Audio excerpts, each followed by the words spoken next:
1월 1일 금요일 가정 예배를 사도신경 하심으로 하나님 앞에 드리겠습니다. 나는 전능하신 아버지 하나님 천지의 창조주를 믿습니다. 나는 그의 유일하신 아들 우리 주 예수 그리스도를 믿습니다. 그는 성령으로 잉태되어 동정녀 마리아에게서 나시고 본디오 빌라도에게 고난받아 십자가에 못 박혀 죽으시고 장사된 지 사흘 만에 죽은 자 가운데서 다시 살아나셨으며 하늘에 오르시어 전능하신 아버지 하나님 우편에 앉아 계시다가 거기로부터 살아있는 자와 죽은 자를 심판하러 오십니다. 나는 성령을 믿으며 거룩한 공교회와 성도의 교제와 죄를 용서받는 것과 몸의 부활과 영생을 믿습니다. 아멘. 아무것도 두려워 말라 찬양드리며 하나님 앞에 나아가겠습니다.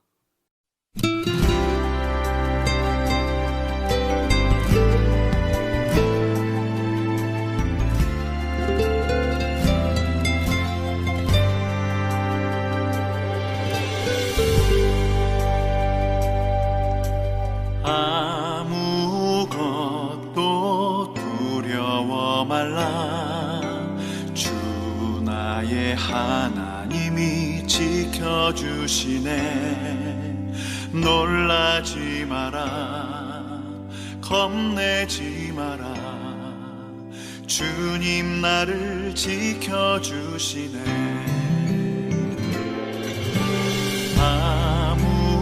아무것도 두려워 말라 주 나의 하나님이 지켜주시네.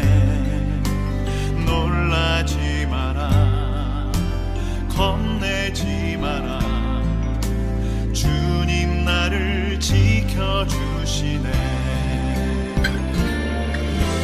내 맘이 힘에 겨워 지칠지라도 주님 나를 지켜주시네.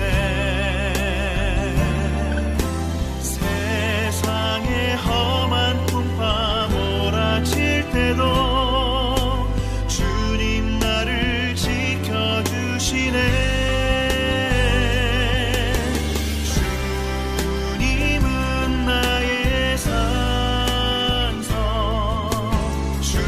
주님은 나의 요새 주님은 나의 소망 나의 힘이 되신 여호와.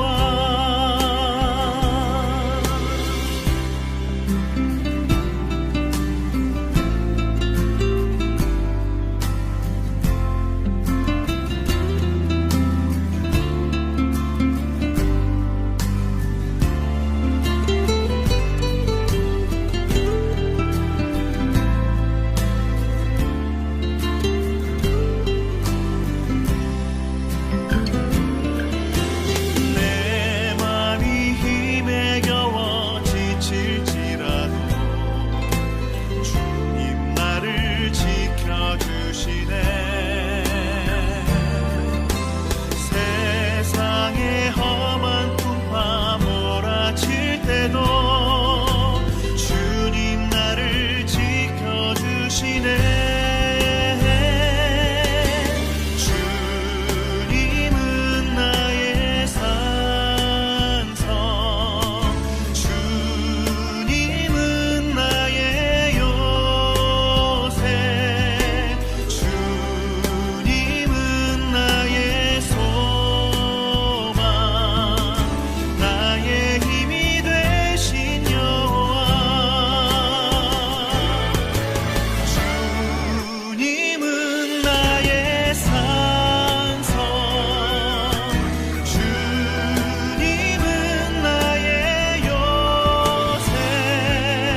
오늘 하나님께서 우리에게 주시는 말씀은 신약 성경 누가복음 1장 25절의 말씀입니다.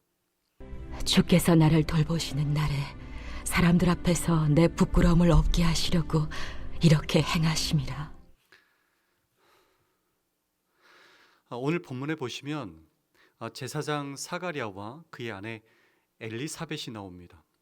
그들은 하나님 앞에 의인이었죠. 하나님 앞에 의인이었기에 주의 모든 계명과 그리고 규례대로 흠이 없이 행하는 사람들이었습니다. 이들이 얼마나 훌륭한 믿음의 사람들이었는지 오늘 본문에서도 분명하게 고백하고 있는 겁니다. 여러분, 그런 그들에게도 삶의 문제가 있었을까요? 7절에 보시면 엘리사벳이 잉태를 못함으로 그들에게 자식이 없고 두 사람의 나이가 많았더라라고 고백하고 있습니다. 하나님의 모든 규례를 지켜냈고 흠이 없이 행하는 의인이었음에도 불구하고 정말로 하나님 앞에 인정받는 사람이었음에도 불구하고 하나님께서는 그 가정에게 아이를 주시지 않았던 겁니다. 여러분, 이 당시에 하나님의 백성에게 자녀가 없다는 것은요, 매우 수치스러운 일이었고 심지어는 하나님의 은혜를 입지 못한 죄인으로 여겨지기까지 했습니다. 그러니 얼마나 이들이 절망하고 또 근심하며 염려하고 있었을까요? 하나님 앞에 의인이었으니 또 이 문제를 가지고 얼마나 하나님 앞에 엎드려 기도했을까요? 그들은 아마도 자신들의 기도가 하나님 앞에 응답되어질 것을 기대하면서 그리고 하나님 앞에 매일마다 엎드렸을 겁니다. 그런데 그렇게 한 해 한 해가 지나 어느덧 나이가 많아졌습니다.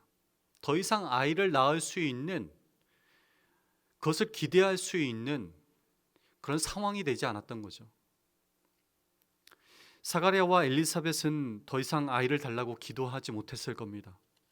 하나님 앞에 의인인 자들이니 아이를 안 주시는 것을 어쩌면 하나님의 뜻으로 여기고 그 마음의 아픔을 억누르고만 있었을 겁니다. 그리고 사가랴는 제사장으로 그 직무를 감당했습니다. 사가랴가 그 반열의 차례대로 하나님 앞에서 제사장의 직무를 감당하고 있을 때에 주의 사자가 나타나 이렇게 고백합니다. 내 아내 엘리사벳이 내게 아들을 낳아주리니 그 이름을 요한이라 하라.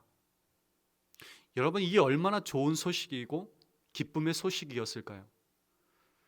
가브리엘도 이 좋은 소식을 전하여 내게 말하라고 보내심을 받았노라고 이야기를 합니다. 여러분, 이 좋은 소식, 이것이 바로 복음입니다. 여러분, 이것이 얼마나 큰 좋은 소식이냐면 그들에게 주시겠다고 말씀하신 이 요한은 선지자들 통해 예언된 광야에 외치는 자의 소리가 되어서 예수님께서 오실 길을 예비하는 자가 되었습니다.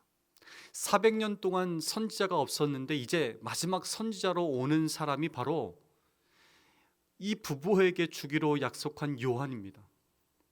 요한이 오면 곧 누가 오신다는 겁니까? 그토록 그들이 기다리던 메시아가 오신다는 거죠. 그런데 사가랴의 반응이 무엇이었습니까? 내가 이것을 어떻게 알리오? 내가 늙고 아내도 나이가 많으니이다.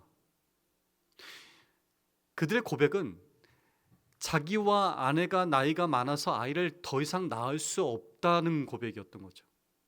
좋은 소식을 들었을 때에 그것이 내 삶의 좋은 소식, 정말로 복음이 되기 위해서는요, 그것을 받아들여야만 가능하다는 사실입니다. 그때 천사가 나타나서 가장 먼저 한 말이 무엇이었습니까? 무서워하지 말라. 너의 간구함이 들린지라. 여러분, 우리가 기도했다면 그것을 이루시는 분이 하나님이심을 믿어야 합니다. 우리의 상황들이 도저히 이루어질 수 없는 그런 상황들이 우리 가운데 펼쳐진다 할지라도 그것을 이루시는 분이 하나님이심을 우리가 기억해야 합니다. 여러분, 그래야만 좋은 소식이 들려올 때에 그 앞에서 의심으로 반응하는 것이 아니라 기쁨으로 반응할 수 있는 겁니다. 그리고 그렇게 해야만 그 기쁜 소식이 내 삶을 온전하게 회복시키는 역사가 일어나는 거죠. 사랑하는 여러분, 한 가정에 임했던 이 기쁨의 소식, 이 복음이 한 가정을 회복시켰습니다. 그리고 그 가정으로부터 시작된 이 기쁨의 소식은 가장 위대한 복음이 이 땅에 실현되는 통로가 되었습니다. 오늘을 살아가는 우리에게도 사가랴 가정처럼 도저히 해결할 수 없는 어떤 어려움 앞에 있다면, 또 그것을 위해 하나님 앞에 기도하고 있다면, 하나님께서 이 사가랴 가정에게 기쁨의 소식을 주셨던 것처럼 우리에게도 기쁨의 소식을 주실 것을 기대하며 오늘도 하나님께서 우리에게 주신 그 자리에서 온전함으로 또 감당하며 살아가실 수 있기를 바랍니다. 바로 그때에 하나님이 주시는 기쁨의 소식이 저와 여러분의 삶을 회복시켜 주실 줄 믿습니다. 더 나아가서 주님이 이 땅에 다시 오심을 기다리는 우리들이 이 복된 소식을 누구에게 전해야 할까요? 아직도 회복이 필요한 이들이 있다면 그들에게 이 복음을 전해야 할 사명을 오늘 살아가는 저와 여러분에게 하나님께서 주신 줄 믿습니다.